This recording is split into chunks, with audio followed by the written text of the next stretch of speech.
Hello प्यारे बच्चों, future doctors कैसे हैं आप। चैप्टर 2 की स्ट्रेटेजी इस वीडियो में आपको मिलने जा रही है, जो कि क्लास 11 का सेकंड चैप्टर है, बायोलॉजिकल क्लासिफिकेशन। और अगर आपके पास एनसीईआरटी है 2021 या उससे पहले की, तो उसमें पेज नंबर 17 पर आप पहला पैराग्राफ पढ़ेंगे तो आपको पता चलेगा कि चैप्टर 2 बायोलॉजिकल क्लासिफिकेशन को कैसे पढ़ना है। और उसमें यह भी पता चल जाता है कि चैप्टर 3 और चैप्टर 4 प्लांट किंगडम और एनिमल किंगडम को कैसे पढ़ना है, क्योंकि आप सबको मालूम है कि जो 5 किंगडम सिस्टम है क्लासिफिकेशन का, वो आर.एच. विटेकर ने दिया था। और आर.एच. विटेकर ने पेज नंबर 17 पर बच्चों, पेज नंबर 17 पर 5 क्राइटेरिया दिए हुए हैं। 5 क्राइटेरिया का मतलब यह होता है कि आपको जितनी भी 5 किंगडम पढ़नी है, उनमें से 3 किंगडम तो चैप्टर 2 में है, ठीक है ना। जो इंपॉर्टेंट टॉपिक्स में आपके सामने आ जाती हैं, kingdom Monera, kingdom protista, kingdom fungi. और प्लांटी और एनिमेलिया जाता है चैप्टर 3 और चैप्टर 4 में। उसकी स्ट्रेटेजी अगले वीडियो में आपको मिल जाएगी। तो इन 3 किंगडम्स को या उन दोनों किंगडम्स को जो प्लांट और एनिमल किंगडम है, कैसे पढ़ना है, इन 5 क्राइटेरिया के अंडर में पढ़ना है। विटेकर से ज्यादा आप और हम नहीं जानते, यस और नो। तो वही 5 पॉइंट्स हर एक किंगडम के अंदर हमको पढ़ करके जाने हैं। इंपॉर्टेंट टॉपिक में दूसरा आता है वायरस, जिनकी क्लासिफिकेशन और कैरेक्टरिस्टिक्स एनसीईआरटी में हमको बताई जाती है कि प्लांट वायरसेस कैसे होते हैं, क्या उनका जेनेटिक मटेरियल होता है, एनिमल वायरसेस का क्या होता है, बैक्टीरियोफेजेस का क्या होता है। और साथ साथ जो फाइलोजेनेटिक क्लासिफिकेशन और इवोल्यूशनरी रिलेशनशिप है इन ग्रुप्स में, मोनेरा, प्रोटिस्टा और फंजाई में। अब इन्हीं 3 किंगडम्स को अगर इनका आप बेसिक आइडिया लेते हैं तो वो हमारा अगला पार्ट बनता है। चलिए उसकी तरफ चलते हैं।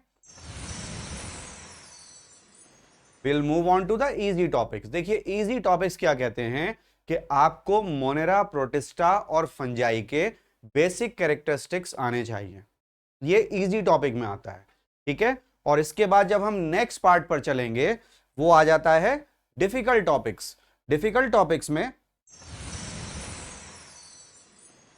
बच्चों इन्हीं 3 किंगडम्स के, मोनेरा, प्रोटिस्टा और फंजाई, इनकी डिटेल डिस्क्रिप्शन आपको आना चाहिए। वही 5 पॉइंट्स के अंडर जो 5 पॉइंट्स विटेकर ने बताए हैं, cell structure, body organisation, mode of nutrition, reproduction और फाइलोजेनेटिक रिलेशनशिप। प्लस एनसीईआरटी के अंदर मोनेरा के जो 3 ग्रुप्स दिए हुए हैं वो आपको पढ़ने हैं, प्रोटिस्टा के जो 5 ग्रुप्स दिए हुए हैं वो पढ़ने हैं, और फंजाई की जो 4 क्लासेस हैं उनके कंपैरेटिव अकाउंट पर पढ़ करके जाने हैं। स्ट्रैटेजी क्या कहती है कि उसको आप डिफिकल्ट टॉपिक में मानिए, उसको ये मत मानिए कि ये डिफिकल्ट है तो हमसे होगा नहीं, बल्कि उसको आप एक बार गो थ्रू कर लीजिए, फिर कंपैरेटिव स्टडी करिए। जैसे फंजाई की 4 क्लासेस हैं, तो आप देखिए कि चारों क्लासेस में कॉमन चीज क्या है और डिफरेंस क्या है। डिफरेंसेस को पॉइंट्स बना लीजिए जो नीट के क्वेश्चन बन जाते हैं बच्चों, ठीक है ना। और उसके बाद में ऑफ कोर्स वायरस का डिटेल डिस्क्रिप्शन जो एनसीईआरटी में है। टोबैको मोज़ेक वायरस का स्ट्रक्चर है, कैप्सिड क्या होता है, कैप्सोमर्स क्या होता है, that all you should know, ठीक है। अब इस चैप्टर को पढ़ने के लिए प्री रिक्विसाइट्स क्या है। हर एक बच्चे को बेसिक्स ऑफ बायोलॉजी आती है, क्योंकि यहां तक आप आए हैं नीट की तैयारी करने के लिए। तो बायोलॉजी की बेसिक्स में बायोलॉजी के कॉन्सेप्ट्स, इसके अलावा cell structure, then you have genetics, basic idea, then physiology, ठीक है ना बच्चों। ये सारी चीजें, बेसिक्स ऑफ टेक्सोनॉमी जो कि चैप्टर 1 से आप सीख करके आते हैं, क्लासिफिकेशन सिस्टम्स होते हैं, right, concepts of taxonomy, then you have hierarchy जो हम कैटेगरीज में पढ़ते हैं कि 7 कैटेगरीज एनसीईआरटी में गिवन है लिविंग ऑर्गेनिजम्स को क्लासिफाई करने के लिए, उनका rank wise arrangement that comes under hierarchy. फिर इसके बाद में डाइवर्सिटी ऑफ ऑर्गेनिज्म, क्योंकि आपको वहीं चैप्टर 1 में बता दिया जाता है कि 1.7 टू 1.8 मिलियन नोन स्पीशीज हैं और उनको 5 किंगडम में क्लासिफाई किया गया। ये आकर के हमको इस चैप्टर में पता चलता है, ठीक है ना। Moving on to the next part, जो कि बेसिक आइडिया है बायनोमियल नोमेनक्लेचर का, जो कि चैप्टर 1 में भी आपको कैरोलस लिनायस का पता चलता है। Plus you have evolutionary history of organisms. ये सारी चीजें प्री रिक्विसाइट में आती हैं इस चैप्टर को तैयार करने के लिए। और नेक्स्ट पार्ट है प्रीवियस ईयर वेटेज क्या है इस चैप्टर का। तो आप ये मान करके चलिए कि ये चैप्टर अगर आपने अच्छे से नहीं किया, ये आपका बूस्टर है, बूस्टर, नीट के लिए बूस्टर कहलाता है ये चैप्टर।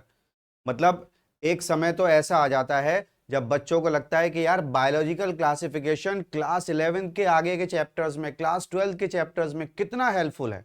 जैसे एक एग्जांपल मैं आपको दूं, फंजाई की जो लास्ट क्लास है ड्यूटेरोमाइसिटीज, उसमें ट्राइकोडर्मा का नाम आता है।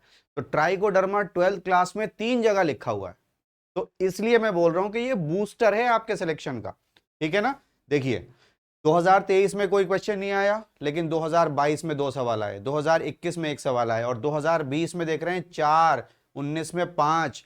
तो टोटल 5 इयर्स में 12 क्वेश्चंस इस चैप्टर से आए हैं। और ये तो डायरेक्ट क्वेश्चन है जो आए हैं। इसके अलावा भी जो इस चैप्टर में नेम्ड ऑर्गेनिजम्स हैं, वायरॉइड्स हैं, प्रायंस हैं, उन सब का रिलेशन आपको class 12 human health and disease में मिलता है कि इन्फेक्शियस प्रोटीनेशियस एजेंट्स हैं। तो बच्चों इस चैप्टर को हल्के में बिल्कुल नहीं लेना है, भले ही डायरेक्ट क्वेश्चन ना हो, लेकिन इनडायरेक्टली इस चैप्टर के क्वेश्चन क्लास 12 के सिलेबस में बहुत सारे हैं। ऑलराइट बच्चों, thanks for watching the video and I wish you all the best.